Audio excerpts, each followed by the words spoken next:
नमस्कार दोस्तों, स्वागत है आप सभी का आपके अपने YouTube channel the Vastushastra voice में। दोस्तों, अगर आप अपने जीवन कुछ सीखने की चाह रखते हैं तो चैनल को सब्सक्राइब कर ले। दोस्तों, भगवान श्री हरि विष्णु जी और माता लक्ष्मी जी की कृपा पाने के लिए एकादशी का व्रत सबसे बड़ा व्रत माना जाता है। यह व्रत न केवल जीवन में सुख शांति ऐश्वर्य संपदा उत्तम जीवन साथी और कार्यक्षेत्र में सफलता प्रदान करता है, बल्कि मरणोपरांत मोक्ष भी प्रदान करता है।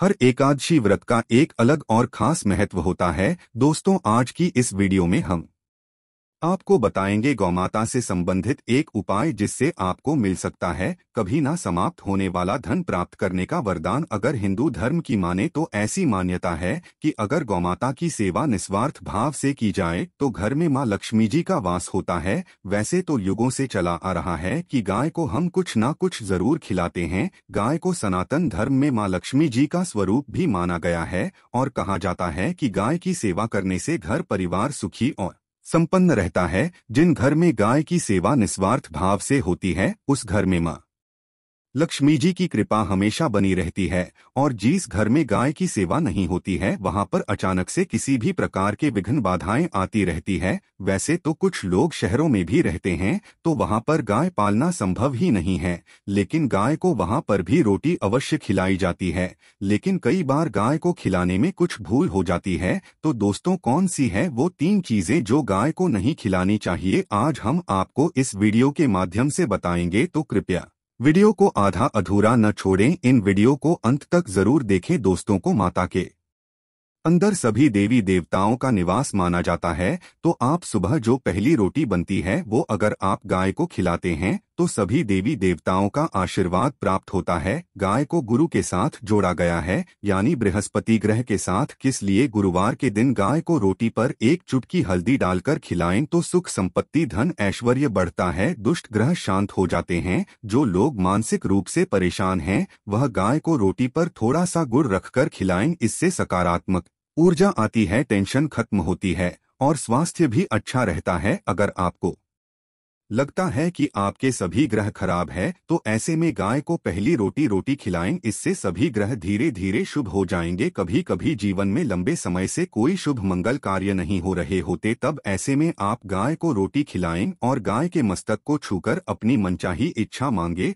और प्रणाम करें। पैर छुए तो आपकी मन्नत जरूर पूरी होगी। तो ये था गाय को आप क्या खिलाएंगे उसके बारे में, लेकिन गाय को क्यों नहीं खिलाना चाहिए अब हम जान लेते हैं। गाय को रोटी तो हर कोई खिलाता है, अब यह रोटी बासी बिल्कुल भी नहीं होनी चाहिए, यानी कि एक दिन पहले की रोटी बनी रहती है और आप दूसरे दिन सुबह सुबह खिला देते हैं, वह नहीं खिलानी चाहिए। कई बार आप रोटी बना लेते हैं और उस दिन गाय मिलती नहीं तो रोटी रखी रह जाती है, फिर वो अगले दिन गाय को खिलाने से गाय का अपमान माना जाता है, वो रोटी बासी कहलाती है। इसलिए गाय को एक दिन पहले की बची हुई रोटी कभी नहीं खिलानी चाहिए। सड़ी गली चीजें खराब चीजें गाय को मत खिलाइए, इससे घर में परेशानी आती है। और अगर आप ऐसा करते हैं तो अपनी आदत को बदलिए, क्योंकि इससे घर में तकलीफ आती है। गाय को हरा चारा तो हर कोई खिलाता है। हरा चारा खिलाते समय एक बात का विशेष ध्यान रखें, गाय को सबसे ज्यादा पीपल का पत्ता लोग खिलाते हैं, पर पीपल का पत्ता आप खुद से तोड़कर मत खिलाइए। दूसरी बात, आप घर में सब्जी लाते हैं, उसे काटते हैं और उसमें से अच्छी चीजें कर रखें, बचा खुचा आप गाय को खिलाएं। आप जो देंगे वह गाय खलेगी, लेकिन थोड़ी सी कुछ अच्छी चीजें मिलाकर गाय को खिला दीजिएगा।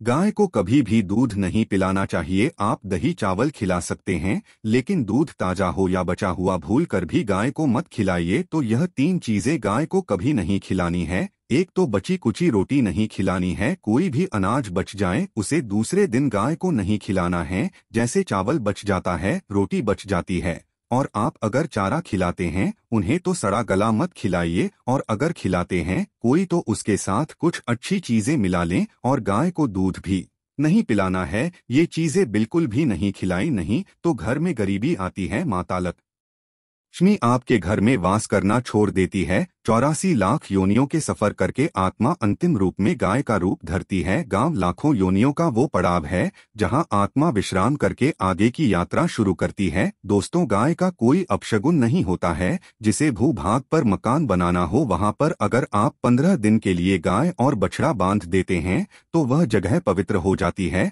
अगर आप कहीं जा रहे हैं और वो माता आपका मार्ग रोक दें तो यह बहुत ही शुभ माना जाता है। गाय और बछड़े का दर्शन एक साथ आपको हो जाए तो आपकी सफलता का प्रतीक माना जाता है। अगर आपके घर के आसपास गौमाता घूमती रहती है तो इसका मतलब है कि आपके घर से काफी सारे संकट अपने आप ही दूर होने वाले हैं और सुख समृद्धि के दरवाजे खुलने वाले हैं। गांव के समीप आप अगर जाते हैं तो संक्रामक रोग, सर्दी, खांसी, जुकाम आदि का अपने आप ही बिना दवाइयों के भी नाश हो जाता है। अगर आपको गाय अचानक से पूंछ मार देती है तो यह बहुत ही शुभ संकेत माना गया है और काली चितकबरी गाय का ऐसा करना तो और भी ज्यादा शुभ माना गया है।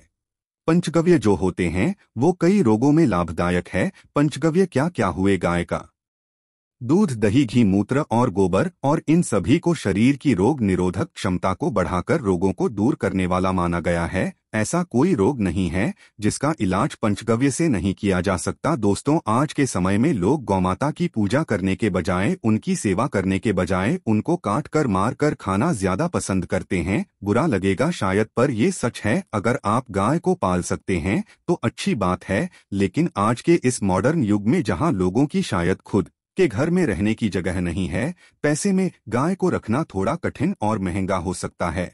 ऐसे में आप गाय को रोटी दें। कम से कम रोटी दे करके आप सुख समृद्धि को प्राप्त कर सकते हैं। आपके घर में बरकत होने लगेगी। दोस्तों, हमारे बुजुर्ग हमेशा से कहते आए हैं कि गाय को रोटी खिलानी चाहिए, लेकिन समय स्थिति के चलते गाय की सेवा हर कोई नहीं कर पाता है। लेकिन कम से कम रोटी तो आप खिला ही सकते हैं। अगर रोटी भी नहीं खिला सकते हैं, जैसे काफी सारे जो हमारे भाई बहन अमेरिका, लंदन वगैरह में हैं, उनको गाय नहीं मिलती है और वो पूछते हैं कि हम कैसे गौ सेवा करें। आप ऐसा कर सकते हैं, आप गांव के नाम के पैसे निकलते जाएं और फिर आप चाहे तो कभी इंडिया आए तो आप गौशाला में दान दें, या फिर आप चाहे तो वहीं पर किसी गरीब को गांव के नाम की रोटियां खिलाएं। किसी भी अनाथ आश्रम में चले जाएं, किसी वृद्धाश्रम में चले जाएं, किसी भी दूसरे सफेद पशु को आप भोजन कराएं। यहाँ हमारे देश में कई जगह देखा गया है और कई लोगों का प्रश्न आता है कि हम झूठी रोटी गाय को देते हैं, क्या यह सही है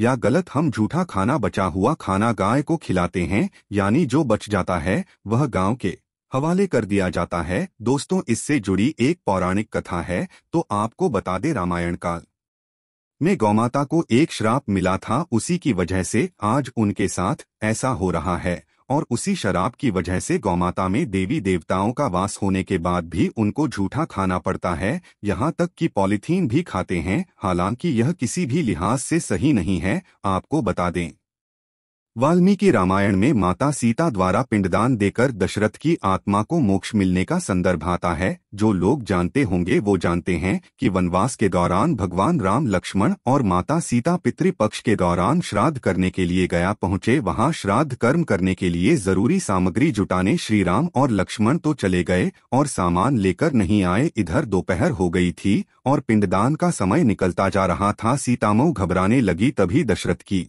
आत्मा ने पिंडदान की मांग कर दी। तब गया जी के आगे फल्गु नदी पर अकेली सीता जी मुश्किल में पड़ गई और उन्होंने फल्गु नदी के साथ वट वृक्ष, केकी के फूल और गाय को साक्षी मानकर बालू का पिंड बनाया और स्वर्गीय राजा दशरथ अपने ससुर का निमित्त पिंडदान कर दिया था। थोड़ी देर में भगवान राम और लक्ष्मण जब लौटे तो माता सीता ने कहा कि समय निकल जाने के कारण मैंने पिंडदान कर दिया, बिना सामग्री के पिंडदान कैसे हो सकता है? इसलिए राम जी ने सीता माँ से प्रमाण मांगा। तब सीता माता ने कहा कि जो फल्गुन नदी की रेत है, केतकी के फूल हैं, गाय हैं और वट वृक्ष है, जो मेरे द्वारा किए गए श्राद्ध कर्म की गवाही दे सकते हैं।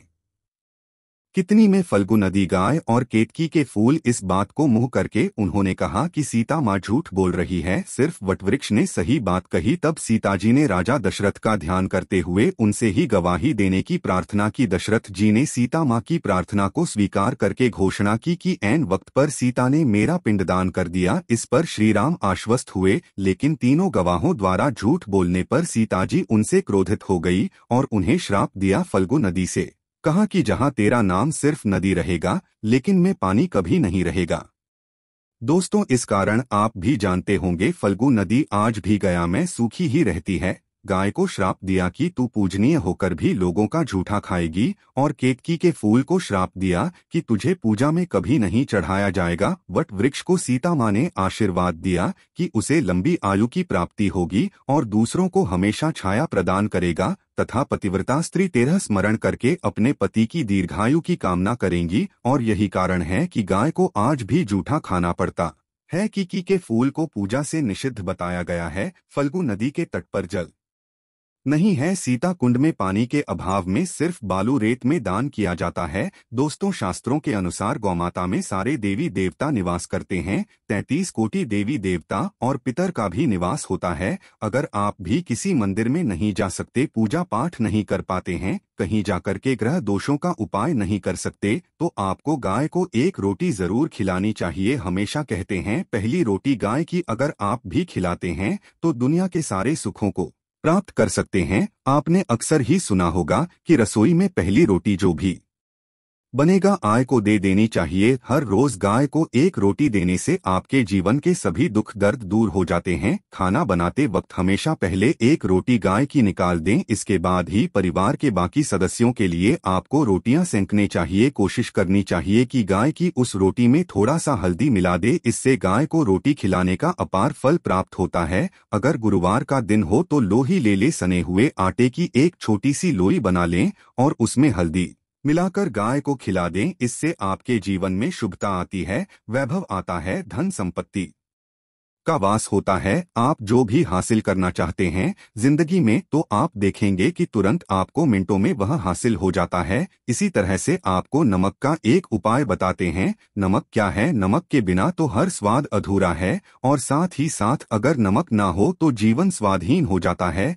जितना हम खाने में नमक को इम्पोर्टेंट मानते हैं, उतना ही ज्योतिष में नमक को इम्पोर्टेंट ही माना जाता है, और इसे 10 की वस्तु माना गया है। किसी का नमक खाने का अर्थ क्या होता है?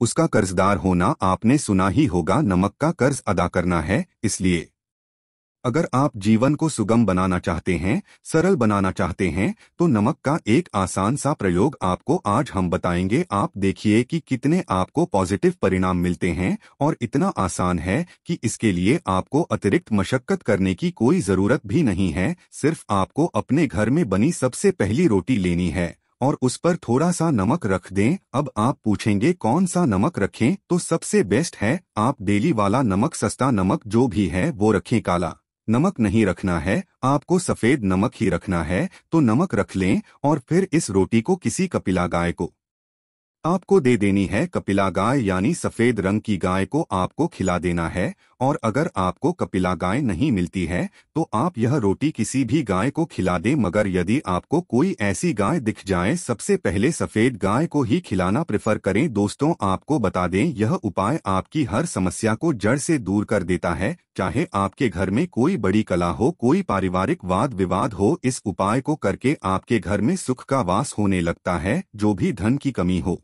बच्चों की पढ़ाई हो, कैरियर में सफलता हो, सभी मुश्किलें आपके जीवन की दूर होने लगती है। लेकिन गाय को रोटी देते वक्त मन में ऐसी कोई भावना लगाकर रखें कि हम रोटी खिलाते हैं या फिर हम बहुत बड़े दानी हैं, अन्यथा इस स्थिति में पुण्य फल की प्राप्ति होना संशय वाली स्थिति देता है। गाय को रोटी खिलाने से नियम से बरकत के अलावा आप देखेंगे धन संपत्ति में दिनों दिन बढ़ोतरी होने लगती है, और आपके घर के ग्रह दोषों से आपको मुक्ति मिलती है। अगर आपके भी घर में धन की कमी है तो आपको ये उपाय जरूर करना चाहिए, किसी भी दिन करे। अगर सावन का पवित्र महीना है तो हर दिन शुभ है, आप जिस दिन चाहे उस दिन से कर सकते हैं, और आप देखेंगे इस उपाय को करने से आपके घर से धन की कमी बिल्कुल झट से दूर हो जाती है। तो ये उपाय आप जरूर कर लीजिए। आज के लिए बस इतना ही। तो दोस्तों, आपको यह जानकारी कैसी लगी हमें कमेंट में अवश्य बताएं। वीडियो को लाइक करें और अपने दोस्तों के साथ भी शेयर करें, और कमेंट में जय माता लिखना ना भूलें। तो मिलते हैं अगली वीडियो में, तब तक के लिए जय गौ माता जी की।